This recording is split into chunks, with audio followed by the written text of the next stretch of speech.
It's been a while since Peacemaker Season 1, so we're going to tell you everything you need to know before watching Peacemaker Season 2. And we're also going to explain how much of Season 1 actually took place in the same universe as Superman as part of the new canon to the DCU, and how this whole new continuity actually works. Welcome back, ScreenCrush. I'm Ryan Airy, and back in the 1990s, Christopher Smith grew up in a trailer park with a bunch of racists. The only person in his life that actually cares for him is his older brother Keith, and they love rock and roll. Their father is August Augie Smith, who is also the evil white supremacist supervillain, the White Dragon. Now, Augie is a horrible person, and he forces his sons to fight to entertain his racist cult. During one fight, Chris accidentally kills his brother, and this scars him for the rest of his life. And then, his evil dad turned him into a killer. Chris made a vow to protect peace by any murderous means necessary. I cherish peace with all my heart. I don't care how many men, women, and children I need to kill to get it. But in truth, he sort of made himself into a weapon just to appease his father. Chris is stuck in a loop of self-hate, which makes him act like a total jerk and push everybody away. Now, at some point, Chris adopted a bald eagle called Eagly, and he is his best friend. Peacemaker also inspired a guy named Adrian Chase to become the hero, the Vigilante. Now, Vigilante is a killer with a mental illness who only kills bad guys. Usually. And I kill that person with my bare hands. You think that gives me pleasure? No. Well, it does. In 2016, Chris is arrested and sent to Belle Reve prison. Now, Belle Reve is run by Argus, a shady government agency that mostly deals with metahumans. They're sort of like S.H.I.E.L.D. from the MCU, but super evil. The director of Argus is Amanda Waller. She is the wall that protects America from all threats by any means necessary. Hey, wait a minute, person. This whole thing's from the Suicide Squad. Yeah, that's right. The Suicide Squad came out before the DCU was even a thing. It's actually mostly part of the old DC Extended Universe, which includes all of that Zack Snyder stuff. But the Suicide Squad is technically the first unofficial movie in this new DCU continuity. I am so confused now. Good, because that means I can explain how the DCU canon even works. See, James Gunn confirmed that the DCU canon officially begins with the animated show Creature Commandos. But here's where it gets tricky, because the first season of Peacemaker is mostly part of this new canon too. But Peacemaker was also a continuation of the Suicide Squad. That's canon. So the easy way to explain it is that these 4 projects are canon, these 2 are pure canon, and these 2 are mostly canon. But we did have to go back and change a few things from season 1 that don't quite match with that world, because we were writing for the DCEU, which was kind of messy at the time, and who knows what was happening. Yeah, I'm still confused, person. I know it's confusing, but we're going to explain which parts of the Suicide Squad and Peacemaker Season 1 are actually canon to the DCU. Anyways, Chris serves 4 years in prison, but then he joins Task Force X. That is the official name for the Suicide Squad. So that's it? What, we some kind of Suicide Squad? So the criminals that join the team get their sentences reduced, but they must obey Amanda Waller's every command. And they also get a bomb implanted in their heads, so if they mess with her, and they blow you up. Boom! Their mission is to infiltrate a country called Cordo Maltese and eliminate something called Project Starfish. But what they don't know is that Project Starfish is actually an alien called Starro the Conqueror. We've got a freaking kaiju up in this shit! Now, Starro is an alien life form, and the government did horrific experiments to it in a secret base in this country, Cordo Maltese. Starro can also release all of these smarter versions of himself that act like facehuggers, and this is how he can turn humans into his mind-controlled zombies. Now, Cordo Maltese is taken over by an anti-American regime that plans to use Starro to take over the world. So, Waller needs a team to eliminate Starro and destroy any evidence that connects Project Starfish to the US government. The team includes Bloodsport, Ratcatcher 2, Polka Dot Man, King Shark, and Peacemaker. And as far as we know, all of these characters are canon to the DCU. The team also includes Rick Flag Jr., who technically was leading another team that got wiped out immediately. So wasn't he in the first Suicide Squad movie too? He was, but that movie is not canon. That took place in a different universe. Now, Flag is the son of Rick Flag Sr., and we see him in Creature Commandos and in Superman. And also, Daddy Flag is going to have a big role in Peacemaker Season 2. Now, the important thing to know here is that at this point in his life, Peacemaker is a horrible person, and he doesn't get along with anyone on his team, especially Bloodsport. But once the team starts bonding, we see that deep down, Chris isn't such a bad guy. He's just extremely damaged with a very broken moral compass. But things get real dark when they actually find Starro. Flag Jr. discovers how they abuse the alien and other political prisoners. He plans to expose all of Waller's lives, but then Peacemaker stops him. They experimented on children. No one is saying what they did was right. They experimented on children! Turns out that Waller tasked Peacemaker to stop any information from getting out, and like he says, keeping the peace is worth any price, including the life of a hero like yours, sir. So please, don't make me do this. a fight breaks out and Chris stabs Flag in the heart, killing him. Peacemaker. What a joke. Peacemaker then goes to kill Ratcatcher too, the only other witness, but Bloodsport shoots him in the throat with a tiny little bullet. The whole place blows up and a freaking building falls on Chris, but somehow he survives. 'Tis but a scratch. Anyways, Starro is unleashed and goes on a rampage in the city, so the rest of the team goes against their orders and they save the world by killing this poor creature. But now Waller is about to kill them all, but her team knocks her out. So this support team includes Amelia Harcourt and John Economos, and they then help Task Force X defeat Starro. And as punishment for their actions, Waller sends them to oversee Peacemaker in the hospital. What do you guys want him for? Just to save the f***ing world, that's all. And this brings us to Peacemaker Season 1. 5 months later, Chris is fully recovered, but then he is forced to join a new mission, this time to stop something called Project Butterfly. What am I, fighting a moth right now?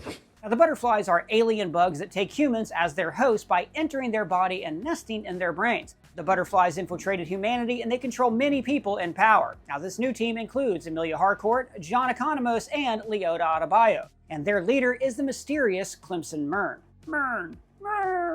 And like Chris, most of them are loners who are deprived of basic human connection. To compensate for that, they all act like assholes. Except Leota. She is a genuinely good person, but she's also secretly Amanda Waller's daughter who is on the team to spy for her mom. Because you see, Waller will manipulate and use anyone, even her own daughter. The United States is in the business of saving the damn world by any means necessary. Harcourt doesn't really have a life outside of work because she's kind of a workaholic and mad at the world, and for good reason. Economos is the guy in the chair and he wants to stay like that, away from all of the action and responsibility. And finally, there's Mern. He's a mercenary who committed unspeakable crimes, so of course, he was a great asset for Waller. So Chris needs a new suit for the mission, so he visits his awful dad, who makes all of his gear and super high-tech helmets. This one has full-body force field, and this has sonic blast capabilities.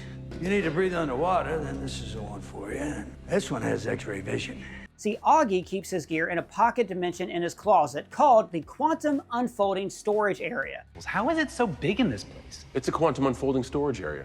It leads to a dimensional nodule outside normal space. And James Gunn confirmed that this QUC is connected to that pocket universe we saw in Superman. And speaking of Superman, we have some great Superman parody merch to show you guys that we designed for our merch store. Like Brian from Family Guy as Crypto and many, many other designs. You can find all of those linked below. Now, after all of this, the team heads out to assassinate Royland Goff, a US senator who is overtaken by a butterfly. During this mission, Chris finds out he has to kill Goff's entire family because it turns out they are all butterflies. But he can't do it because of lingering PTSD after killing Flag. Peacemaker. What a joke. Oh, poor baby. Deep down, Chris understands that his vow to keep peace is just an excuse to kill people, and he doesn't want to do it anymore. When my brother died, I made a vow. Right, the vow. Anyone I'd kill for peace. Oh, Jesus. So unlike Keith, no one would ever die for no reason again. He longs for a real connection and to be among people who actually care for him. So, Vigilante decides to take the shot, but first he is attacked by a Judo Master, a metahuman with the power of Judo. So, Goff captures and tortures Chris and Vigilante, but when they're rescued, Chris discovers the butterflies are aliens and then he ends up keeping Goff in a jar. In their next mission, the team attacks a factory where the butterflies produce their gooey food source, where they almost get killed by a butterfly-controlled gorilla. Now, this near-death experience helps the group to bond, and they become the 11th Street Kids. 11th Street Kids? No, it says 11th Street Kids. Dude, that's one of their best songs. Who's Hanoi Rocks? Only the greatest band of all time. Harcourt even creates a group chat, and everybody knows that a group chat is the highest form of friendship. Harcourt also warms up to Chris, and there might be some little bit of love in the air. But then Leota uses Peacemaker's X-ray helmet and discovers that Mern is a butterfly. But he has rebelled against the other aliens and he wants to stop their invasion. Now, while all of this happens, Augie is sent to prison because he was framed by John Economos. Why did he do that? Very long story short, Economos did this to take the heat off Chris after he blew up a butterfly and was going to be tried for murder. What about Ariana Grande or Drake? What? Brad Pitt or Payne Stewart or Doug the Pug? One eternity later. Optimus Prime, Shipwreck, Cobra Commander. In order to keep the cops from finding out Chris is responsible, Leota manipulates Vigilante into killing Augie while he's in prison. So afterwards, Augie thinks that his son was trying to kill him. So he tells the cops the truth and they release him, so now Detective Sophie Song is at Chris's place to arrest him for murder. But instead, the Goth butterfly takes over Song's body. And then this Song-Goth hybrid summons all of her people to take over the cops. Everything falls apart and Goth kills Myrn twice. But also, Augie puts on his own Iron Man suit to hunt down his son, but Vigilante saves his life, and then Economos gets to kill all the Nazis. Is this one a dirty Nazi, General? And Chris finally stands up to his deadbeat dad. You killed my brother! You killed Keith! Now, earlier, Leota planted a diary in Chris's trailer, and this was all part of Waller's plan to frame Chris to cover up the butterfly invasion. You're gonna lone shoot her, the poor He bastard? has a history of instability and conspiratorial beliefs. Couple that with violent outbursts, he was the perfect pawn. Now, when Chris finds out that his friend betrayed him, it breaks his heart because he put all of his trust in her. And Leota's guilt even makes her push away her wife. Now, all of this makes her understand how her mother's manipulations were turning her into someone that she did not want to be. But then, she witnesses a miracle. See, during the fight with the White Dragon, Eagly was injured, and Chris prays to God. Then Eagly recovers and actually hugs him. What happened here was a miracle, and I want you to fucking acknowledge it. Leota, seeing an eagle hug a guy, interprets this as a sign that she must finish the mission. With Myrn dead, the team chooses Harcourt as their new leader, and they go after the cow, a giant alien that makes the only food source that the butterflies can consume. So, without the cow, they will die in a matter of weeks. Things go very wrong, and the team goes on a rampage against the butterflies. During the fight, Harcourt is badly shot, and now she's dying. Chris finds the cow. He's about to blow it up, but then Goff stops him and explains that the butterflies' homeworld was destroyed due to their negligence. And all they want to do is save humanity from that same fate and create a utopia for the human race. And look, all of that may be true, but also Goff is manipulating Chris, just like he was manipulated by his dad, and how Waller manipulates everyone, even her own daughter. So Chris refuses to once again be a tool for somebody who claims to seek peace while enslaving and killing people. Why did you choose not to help them? Because I knew they'd hurt you and the others if I did. Afterwards, the Justice League shows up, but this is the Justice League from that DC extended universe. And those movies are no longer canon to this new universe. It has happened! I watched it happen! I saw it happen! Don't tell me it didn't happen! Jason Momoa is no longer Aquaman, he is now playing Lobo in the Supergirl movie. And this Flash is 1000% not canon. So right now, we don't know how this scene is going to be addressed in Season 2, but Gunn did explain that the opening of Season 2 will retcon this scene. And we've got a theory about that. It's not a hot take or anything, but the Justice League will simply be replaced with the Justice Gang. Just another day in the life of the Justice Gang! Not our name, it's just a working name. Could very well prove to be permanent, though. That is the team from Superman. You know, Mr. Terrific, Guy Gardner, and Hawkgirl. So anyways, Chris and Leota make up, and Chris even says, After Eagly, you're my BFF. And to make up for all the crap her mother made her do, Leota exposes Waller's actions and clears Peacemaker's name. Harcourt survives and she and Chris hold hands. And at some point, Economos takes down Judo Master, but he escaped after surviving a gunshot. He will be back in Season 2. So the season ends with Chris finally free from his father. Or is he? His dad actually appears in the form of a ghost. Somehow Palpatine returned. Or like a Force ghost? No, it's more like a representation of how he is still haunted by his trauma and guilt. All that damage doesn't just go away, and he has a long road to overcome his past. Because I control you. You'll never be able to get away. So that is everything that happened in Peacemaker Season 1. But of course, the DCU story continues, and everything from this point on is pure canon. So now let's talk about the very first canonical entry in the DCU, and that is Creature Commandos. Now, Peacemaker does not actually appear in this animated show except for a quick cameo. But after the whole butterfly thing, Economos is back to working for Waller. And more importantly, the show introduces a major character for Peacemaker Season 2, and that is Rick Flag Sr. And of course, he is the father of Rick Flag Jr. Now, Rick Sr. is a top-ranking member in Argus, working with Amanda Waller, and he doesn't really know that Waller ordered Peacemaker to kill his son. When he died in Corto Maltese, he died a hero. I heard he was sort of a hero down in Corto Maltese. Was that what you heard? Because not quite. So here's the plot of this season. There's an Eastern European nation called Pocolistan, and it is attacked by this Amazonian sorceress called Circe. She is from Themyscira, you know, like Wonder Woman. And now we're taking Themyscira's fact? Dude, it's a real place. We know that now. Now, Pocolistan is an ally to the United States, but more importantly, the nation has rich natural resources. So Waller needs a new team to protect this precious asset. And their primary asset to protect is Princess Ilana, heir to the kingdom. But after Leota exposed Waller, Argus can no longer abuse metahumans. Waller, though, finds a loophole and assembles the Creature Commandos, a team of non-human metahumans. Congress said we can't use human prisoners. These assholes aren't human. They are The Bride, Dr. Phosphorus, Nina Mazursky, G.I. Robot, and Weasel, and they are led by Rick Flag Sr. Also, some years prior, Phosphorus faced the DCU's Batman, and now he's in prison. When the Creature Commandos get to Pocolistan, Flag has an immediate crush on the princess, and they hook up. And then the team saves her from Circe. You don't understand what you've done! You've doomed the world! But then, Circe shows Waller a dark vision of the future where Ilana's army conquers the world and kills billions of people. Even the Justice League are dead, including Peacemaker, and it turns out that this vision is real. Ilana is pure evil, but Flag refuses to see it. You see, like his son, he wants to see the good in people, despite his job being to work with a lot of bad people. He tries to prove that Ilana is innocent, which eventually leads him into a brutal fight with Clayface, a former actor turned supervillain shape-shifting metahuman. Now, Ilana hired Clayface to shapeshift into this Amazonian expert who refutes Circe's vision. Flag wins the fight with Clayface, but he is severely injured. By then, Waller has already sent the commandos to kill the princess. But the assassination fails, and the most innocent member of the team, Nina, is killed for nothing. In the end, the Bride discovers the truth and she kills the princess. Now, the princess is dead, but one of her soldiers, Gorilla Grodd, is still around in the DCU, and I'm sure we are going to see him connect to a bigger story in the DC universe in the coming years. So, in the end, Flag is in the hospital, but he survives. And this finally brings us to Superman.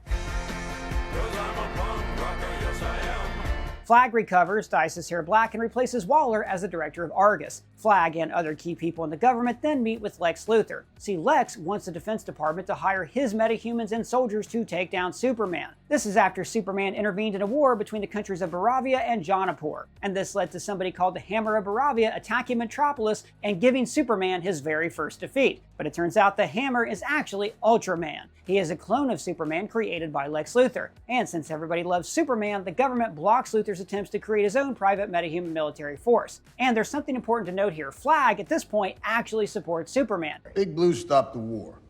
Naive maybe, but well-intentioned. But then Lex reveals to the world that Clark's Kryptonian parents sent him to conquer Earth to take on many wives and make many new Kryptonian babies to conquer and colonize the planet. So the world turns on Superman. And here we see Peacemaker throwing shade at Superman on the Sphere News show. Thoughts, Chris? Can't say I'm surprised, Clevis.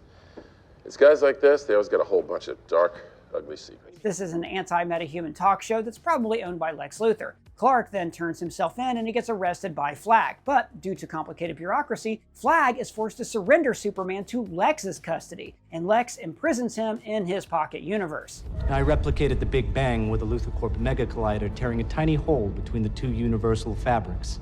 So this place is a dimension that exists between the fabric of the universe, or more likely, it's a dimension that exists between two universes. And as we mentioned before, the Pocket Universe is connected to the QUC from Peacemaker. And like Lex Luthor, he's in possession of some kind of dimensional portal.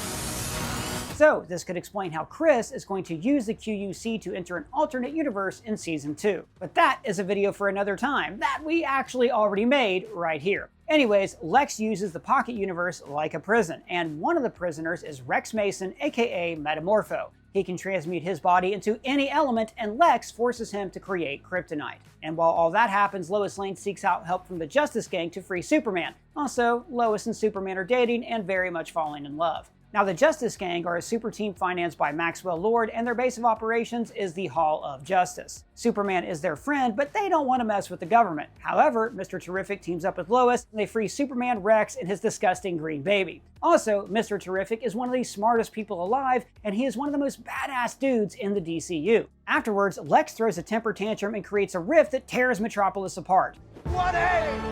1A! 1A! 1A! 1A! 1A! 1A! Terrific works with Superman in closing the rift, but at the same time, Baravia jumpstarts the full invasion of Jonapur and the people need help. And so the rest of the Justice Gang decide to step up after Superman inspired them. Sorry, kid. Superman couldn't make it. So you got an upgrade.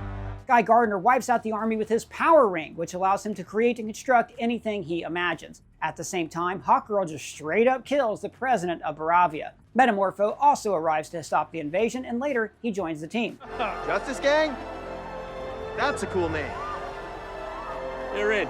Now the world is saved, but in the Pentagon, the Secretary of Defense tells Rick Flag, Glad you're not concerned about the metahumans, Rick. Because now they're the ones making the rules. because the heroes refuse to let the government's red tape and self-serving bureaucracy stop them from doing the right thing. And guys, that's the story of the DCU so far and everything you need to know before watching Peacemaker Season 2. Is there anything we missed? Do you have any questions? What other parts of Peacemaker do you hope are canon? Big shout out to Pavel T who wrote this video, and you can let us know what you think down in the comments on our free-to-join Discord server, or you can at me on Twitter, Blue Sky, Threads. If you see me on the street, let me know what you think. I'm all over the place. And if it's your first time here, please subscribe, smash that bell for alerts. For ScreenCrush, I'm Ryan Airy.